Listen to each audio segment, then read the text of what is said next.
जय मसीह की दोस्तों, कैसे हैं आप। आज बहुत ही इंटरेस्टिंग स्टोरी जो बाइबल से मिलती है हमें मत्ती के अध्याय 17 में मैं आपसे बात करूंगा। एक ऐसा अनोखा वहाँ पर काम जब हम देखते हैं कि मंदिर के टैक्स लेने वाले यीशु मसीह के चेले और यीशु मसीह को देखकर जब पतरस से कहते हैं कि हे पतरस, क्या तेरा गुरु मंदिर का टैक्स देता है, मंदिर का कर देता है। पतरस के मुंह से निकलता है कि हाँ, देते हैं।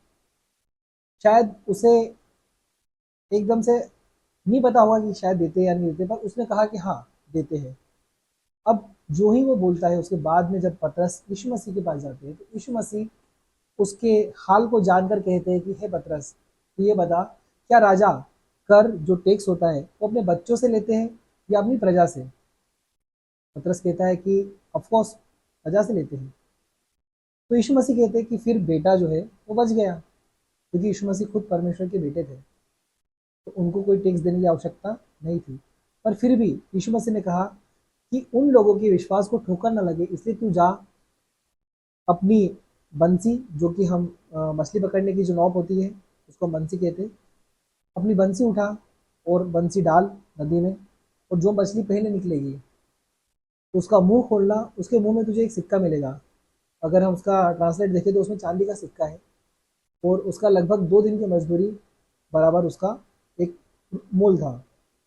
वो सिक्का लेना और तेरे और मेरे बदले का टैक्स उनको चुका देना। और यकीनन ऐसा ही हुआ होगा कि जब पतरस ने बंसी ली होगी और जब उसने बंसी डाली होगी तो जो मछली पकड़ के आई होगी उस मछली के मुंह से सिक्का निकला होगा, तो पतरस ने अपना और यीशु मसीह का टैक्स उसने चुका दिया होगा।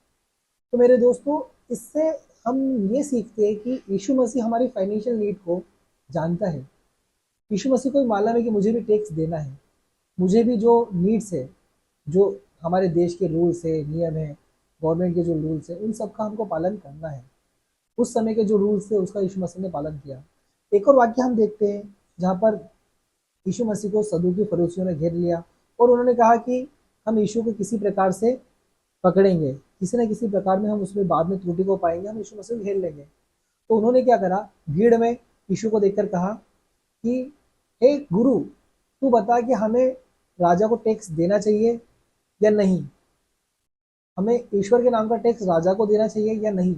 इस प्रकार से उन्होंने यीशु मसीह को बातों में फंसाया। पर यीशु मसीह ने कहा कि मुझे इस समय का एक सिक्का दो। तब क्या होता है कि एक सिक्का उन्हें दिया जाता है और सिक्के के ऊपर राजा का फोटो बना हुआ होता है।